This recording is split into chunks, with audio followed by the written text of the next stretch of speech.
Ya, Anda masih menyaksikan Sindo Malam pemirsa. Beredar narasi di media sosial Truth milik Presiden Amerika Serikat Donald Trump bahwa perjanjian kesepakatan dengan Iran akan berlangsung hari ini. Trump mengklaim bahwa penandatanganan akan dilakukan dan dijadwalkan pada hari ini, tetapi waktu dan tempat belum dikonfirmasi. Salah satu poin yang paling krusial adalah kesepakatan Selat Hormuz akan dibuka untuk semua. Selain Selat Hormuz, Trump juga mengindikasikan bahwa akan mengambil alih dan menghancurkan persediaan uranium yang diperkaya milik Iran.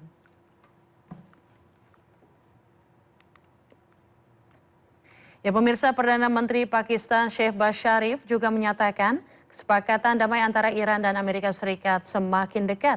Namun Shehbaz menyebut ada sejumlah pihak yang mencoba sabotase perdamaian.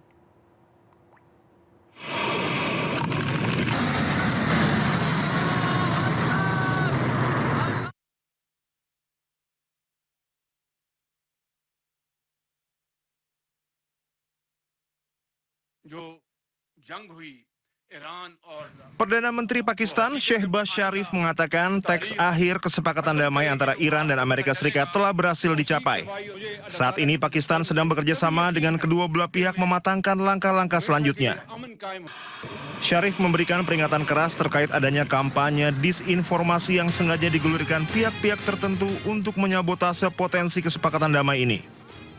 Sharif menegaskan di tengah upaya mediasi yang intensif oleh Pakistan, pihaknya menyadari ada upaya pihak luar yang ingin menggagalkan perjanjian tersebut melalui berita bohong. Pakistan kini fokus mendampingi kedua negara untuk mematangkan proses berikutnya. Sharif menegaskan perdamaian di antara kedua belah pihak belum pernah berada di posisi sedekat ini sebelumnya. Ya, di tengah tren kendaraan ramah lingkungan, Hyundai Santa Fe Hybrid hadir sebagai SUV keluarga yang menawarkan kombinasi desain modern, teknologi canggih, dan efisiensi bahan bakar. Mobil ini menjadi salah satu pilihan menarik bagi konsumen yang menginginkan kenyamanan tanpa mengorbankan performa.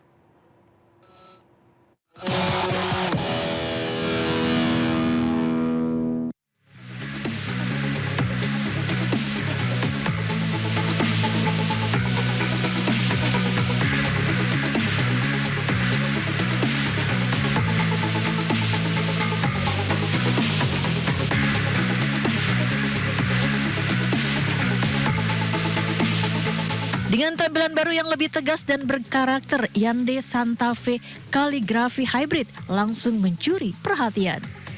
Desain eksterior berbentuk kotak atau boxy dipadukan dengan lampu LED berdesain huruf H yang menjadi identitas khas generasi terbaru Santa Fe.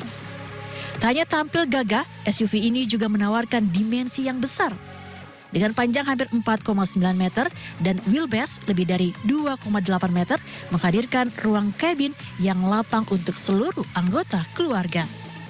Konfigurasi 3 baris kursi mampu mengakomodasi hingga 7 penumpang dengan nyaman.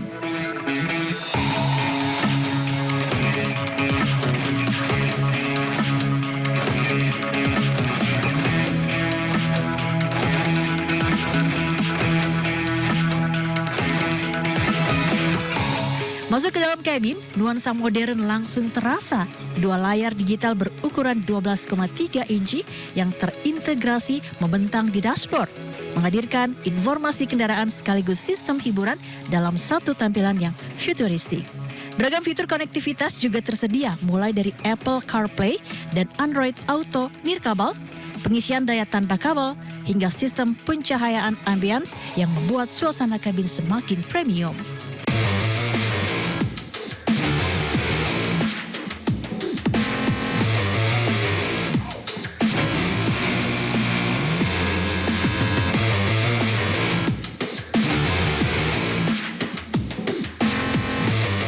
Di balik kap mesin, Hyundai Santa Fe Calligraphy Hybrid mengandalkan mesin bensin 1600 cc turbo yang dipadukan motor listrik. Kombinasi keduanya menghasilkan tenaga hingga 231 daya kuda dan torsi 367 Nm. Performa tersebut disalurkan melalui transmisi otomatis 6 percepatan yang dirancang untuk memberikan karakter berkendara halus sekaligus responsif di berbagai kondisi jalan. Meski bertenaga, efisiensi tetap menjadi keunggulan utama. Teknologi hybrid memungkinkan konsumsi bahan bakar yang lebih hemat dibanding SUV konvensional berukuran serupa. Hal ini menjadikannya pilihan ideal untuk penggunaan harian maupun perjalanan jarak jauh. Kenyamanan juga menjadi perhatian Hyundai. Ruang bagasi yang luas memberikan fleksibilitas lebih bagi keluarga yang gemar berpergian.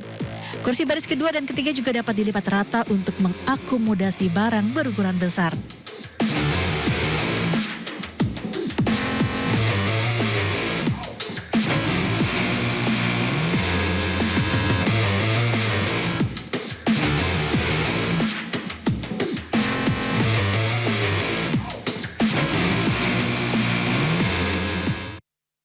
Pemirsa, sebuah tabung oksigen terbang hingga menimpa warung kelontong di Cilincing, Jakarta Utara.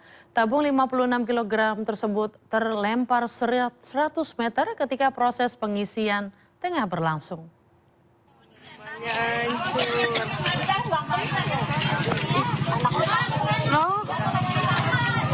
Kalau meledak sini sampai hancur. Coba mau lihat, Pak. Atap warung kelontong di Jalan Baru, Kelurahan Cilincing, Kecamatan Cilincing, Jakarta Utara, jebol tertimpa tabung oksigen yang terbang tak terkendali. Kerasnya benturan membuat plafon kayu patah jadi beberapa bagian.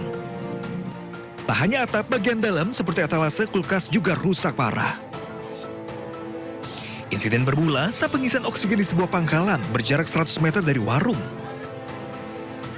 Saat proses pengisian, tiba-tiba katup tabung oksigen setinggi 150 cm terlepas. Dorongan udara membuat tabung 56 kg terlontar dengan kecepatan tinggi lalu mendarat di atap warung.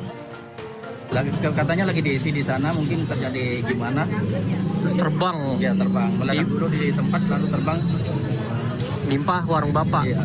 Terus warung Bapak gimana nih kondisinya, Pak? Kondisinya ya sangat parah. Dan tadi itu alhamdulillahnya istri saya dan anak saya kebetulan ada di dalam, di tengah posisi. Dan itu jatuh di sampingnya gitu, dekat banget. Kena atau gimana Pak? Luka-luka atau gimana? Enggak kena, cuma kayaknya trauma dia lagi tadi. Posisinya warung lagi dibuka? Iya. Beruntung, anak dan istri pemilik warung selamat. Kini untuk kepentingan penyelidikan, pangkalan pengisian tabung oksigen dipasang garis polisi sampai proses penyelidikan selesai. Dari Jakarta, Rizky Valuvi, iNews melaporkan. Penertiban ratusan kios pedagang di kawasan Puncak Pas, Cianjur, Jawa Barat diwarnai kericuhan. Sejumlah pedagang sempat menolak lapaknya dibongkar petugas.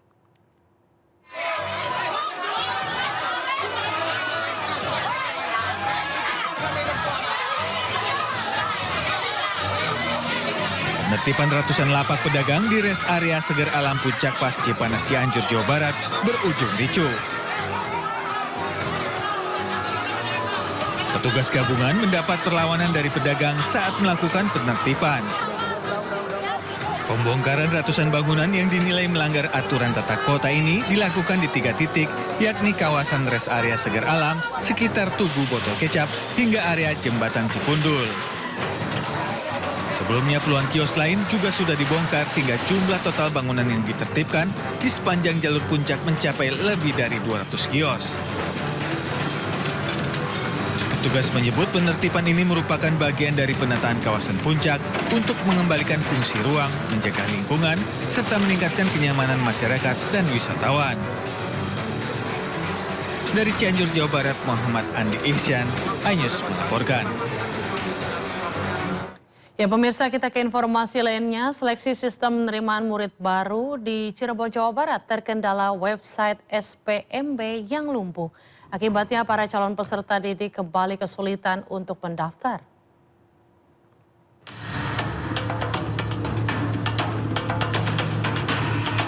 Dalam beberapa hari terakhir, calon peserta didik dihadapkan dengan sejumlah kendala saat melakukan proses pendaftaran siswa baru jenjang SMA. Mulai dari situs SPMB yang sering mengalami gangguan hingga sulitnya mencabut berkas pendaftaran di sekolah pilihan pertama. Para orang tua maupun calon pendaftar di Cirebon, Jawa Barat kembali dibuat bingung dan panik. Pasalnya, mereka kesulitan mengakses situs SPMB yang lumpuh sejak Sabtu pagi hingga petang. Padahal, menurut jadwal, hari tersebut merupakan pengumuman resmi yang seharusnya dapat dilihat di website. Pemerintah daerah harus segera membuka posko pengaduan yang benar-benar responsif. Bukan cuma memberi nomor yang tidak diangkat atau website yang error gitu ya. Fokusnya sekarang adalah bagaimana kita mencari solusi yang paling cepat dan paling works. Siswa dan orang tua siswa pun berharap proses pendaftaran dan SPMB bisa berjalan lebih mudah dan lancar. Dari Cirebon, Jawa Barat, Mahardika Ainus melaporkan.